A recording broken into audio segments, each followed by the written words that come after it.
But at the end of the day, it is King Charles who would have signed this off. Absolutely, yes. The plans that underpin this have been developed over decades, and in fact the meticulous planning, of course, is why you're now seeing an event which works like clockwork. I'm very struck by the quiet dignity that we have around here at the moment. Everybody knows exactly their role, their function here, and of course all of this, as you say, signed off by His Majesty the King. Well, those who fought the pandemic are crucial also. We saw the Chief Medical Officer there, the person we got to know so well, Chris Whitty. And we know that 183 people have been invited today who were awarded honours in the Queen's birthday honours this summer and have not yet received them.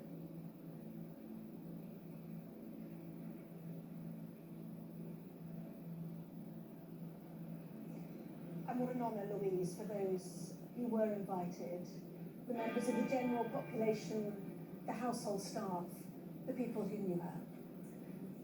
I think what we're seeing here is a true representation of civic society and some staff and friends, as well as all the heads of states that we've seen arriving. And it is an honour, and Westminster Abbey is being built so that people can see and feel part of everything that's happening there today. And at the moment you can see Sadiq Khan as well, the London Mayor.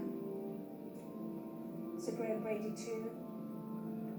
Yes, and I think that's interesting, isn't it? You've got representatives here of functions, so the Mayor of London, former Prime Ministers will eventually come, religious leaders. But you've also, these plans constantly be updated as well. So you've also got, as you said, the recipients of the last of the birthday honours of Her late Majesty the Queen as well.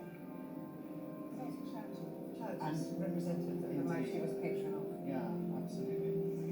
And Alistair, it's clear when you look at the order of service that this is an inclusive service of all the faiths and all parts of the UK.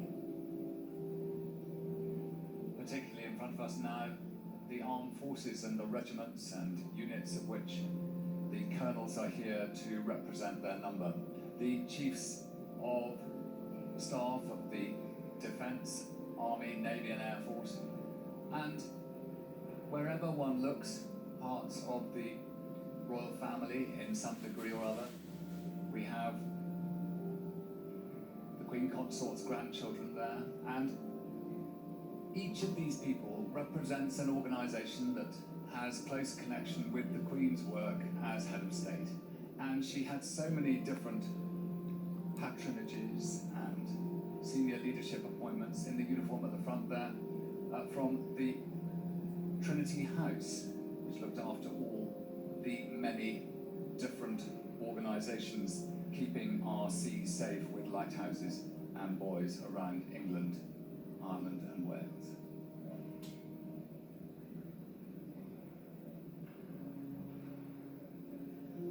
At the front there on the left, the household of Her Majesty the Queen.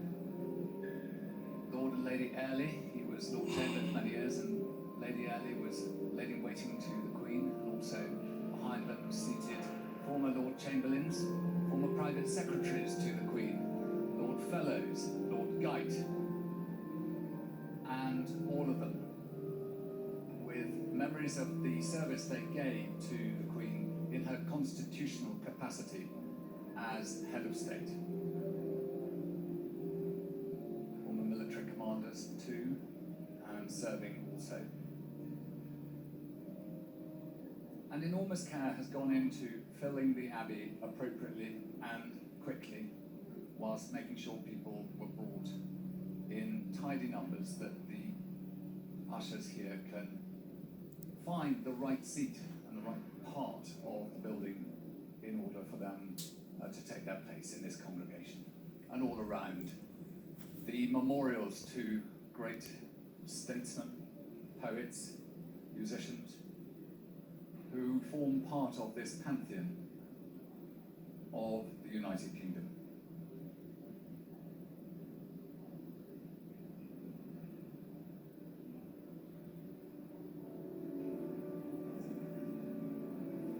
leader of Andorra arriving in that party, and it just shows, in fact, the numbers of nations who have sent representatives to this. And it is through this, you might say, daunting crowd, Rhiannon, that two very young children will be asked also to process behind the Queen's coffin. I think one thing that is, again, standing out to me when you look at the congregation, and this is something that was reflected earlier in the week at so many different junctions, how the Queen, again, is being seen as this unifying figure. So whatever your political persuasion, people are putting their differences to one side and uniting in this moment to remember her. Of course, though, at the centre of all of that are going to be her family.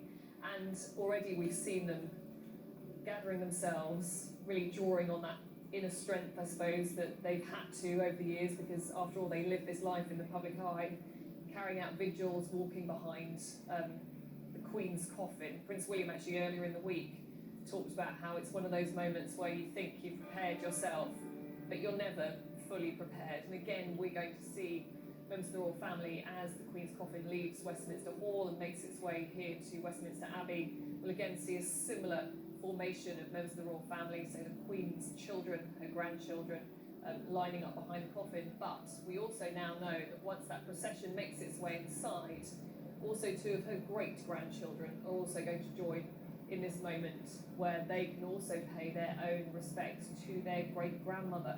We're going to see Prince George and Princess Charlotte. Of course, who can forget? We saw them so much, didn't we, over the Platinum Jubilee weekend, and that moment felt like an education in their life of public service. And today, once again, we will see that. Keir Starmer there sitting in the congregation. He also, we spoke to Keir Starmer after the Accession Council, so you have to remember that many of these people in the congregation have been involved in so many of the events throughout the week. But going back to Prince George and Princess Charlotte, what a moment for them. But I think, like so many families, and of course there is one central family at the middle of all of this, it's about making sure that they are all together to pay the most fulsome tribute. Has to be said though, they don't want those two young children to distract from remembering her. The Archbishops there of Canterbury and York, both taking part today. The service being given by the Archbishop of Canterbury, Justin Welby, who said he will hugely miss Her Majesty the Queen, but he believed that King Charles had the same sense of duty and that he was ready for the role that now befalls him. The French President Emmanuel Macron also arriving alongside his wife Brigitte. We also saw the President of Ireland, Michael D. Higgins, the first head of state, of course, to meet King Charles last week. And Dominic, we start to see Charles Michel, I think I see there also, of the European Council.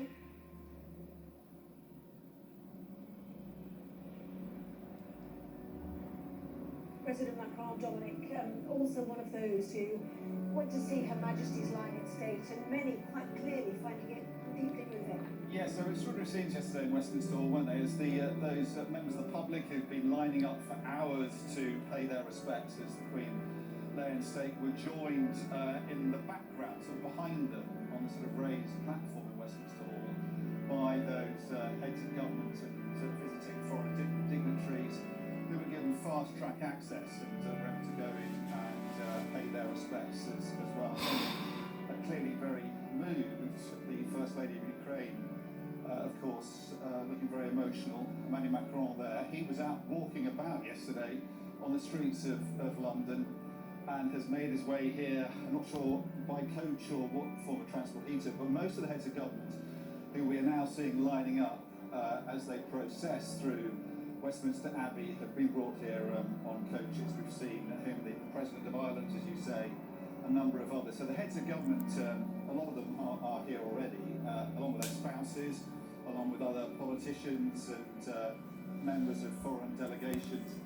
And I think that's President of Brazil, Jair Bolsonaro, of course, as well. So I mean, it's extraordinary sight, isn't it? This number of foreign leaders collected here, and don't think we're going to see this concentration of foreign leaders probably ever again in our lifetime, and we'd never have seen such a collection. I think Nelson Mandela, at the memorial for Nelson Mandela back in 2013, we had just over 50 heads of government, like expecting to see more than 100 here today amongst the 500 foreign dignitaries.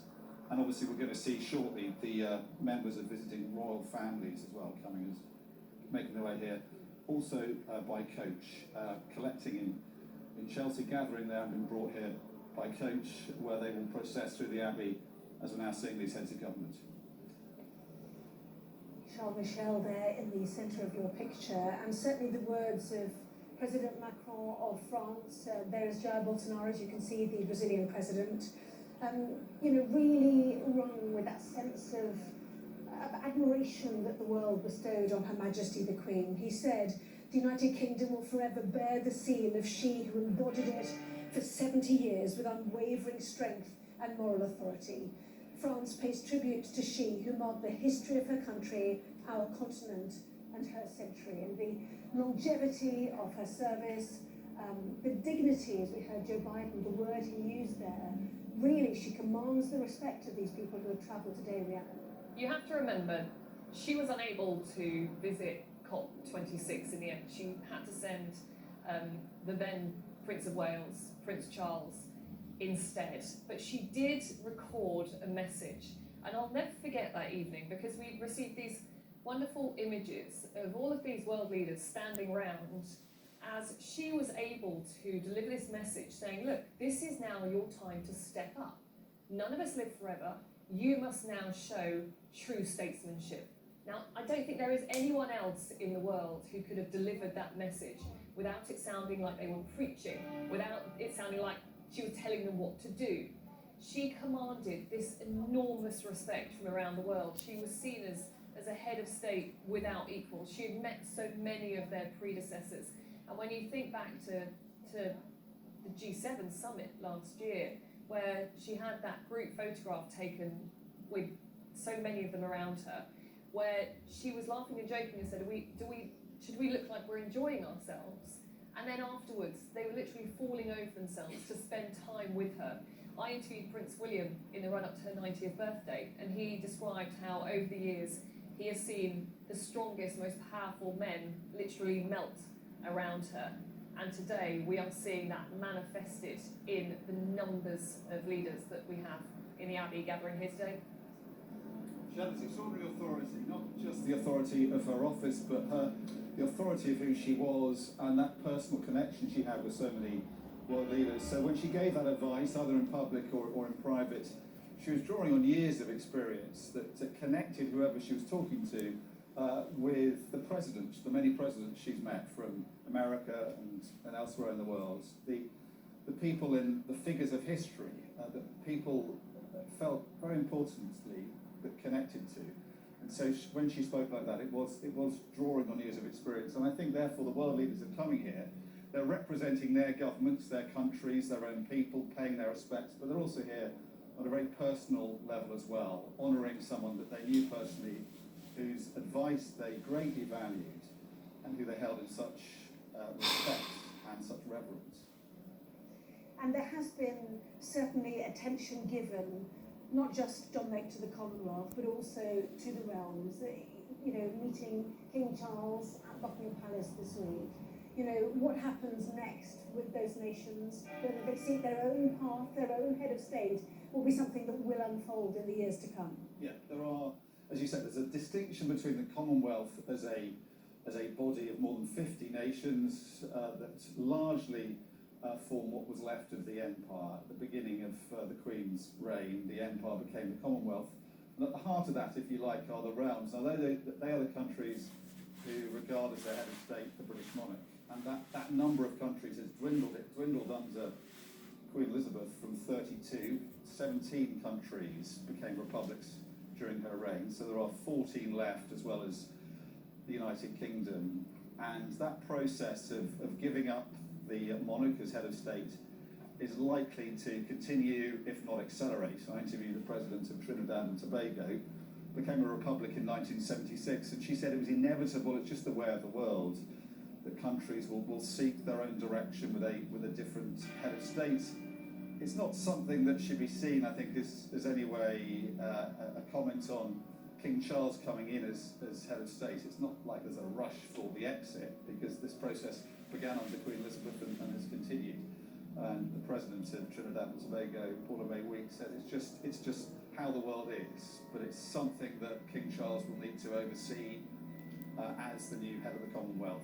And I think he will see it as part of the evolution of that organisation, an organisation that really goes from strength to strength. It's an extraordinary collection of countries with great diplomatic, commercial, economic and political power, and one that's so popular that a number of countries are lining up to join, most recently Gabon and Togo, former French colonies, who see it as a group of organisations it's worth joining, and others are likely to follow, while this process of giving up the monarch as head of state for those countries is likely to continue. Well, Alistair arriving now, as well the Lord Chamberlain and the ladies of the Queen's household. Few people were as close to Her late Majesty as her ladies in waiting, led there by the Lady Susan Hussey and the Honourable Mary Morrison.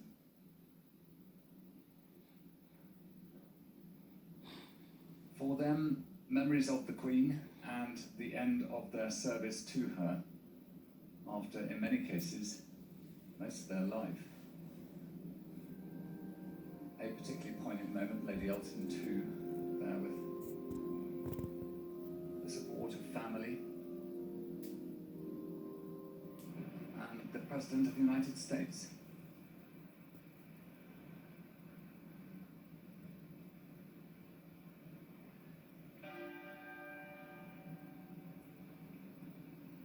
For the President, alights his car, members of the household ready in position to welcome him and lead him also in through the west door.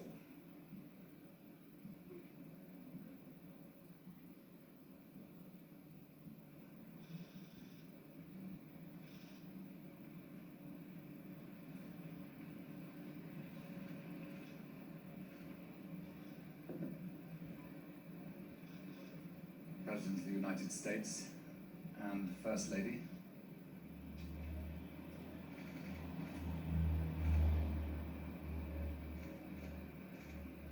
Met by Alexander de Montfort, the Lord Chamberlain's office, and led in where he'll be received by the Dean.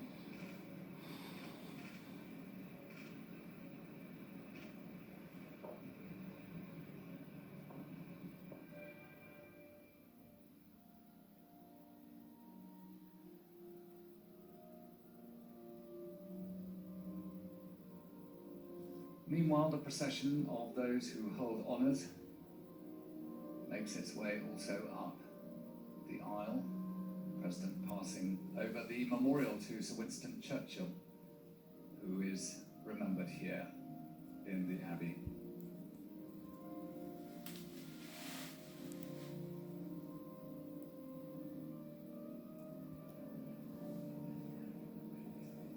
And the tribute from Joe Biden yesterday.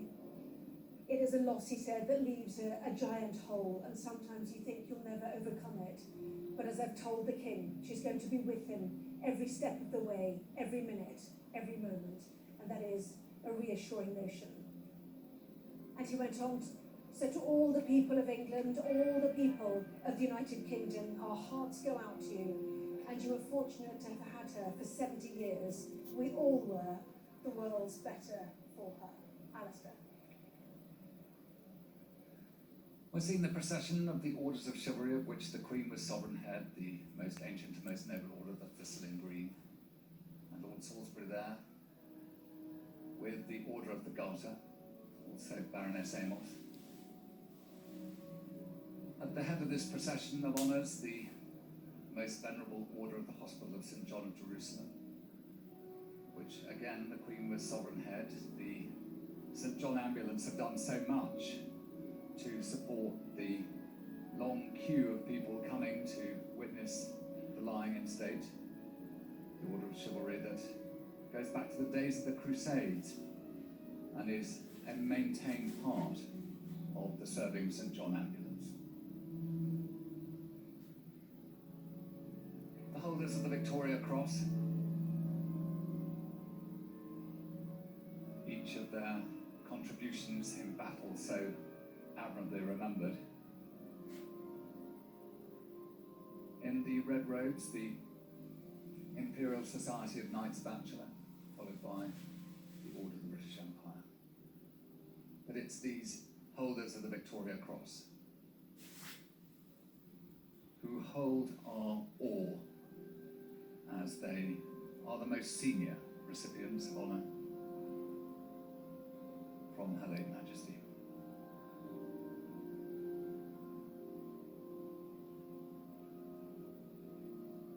Followed by the President and First Lady.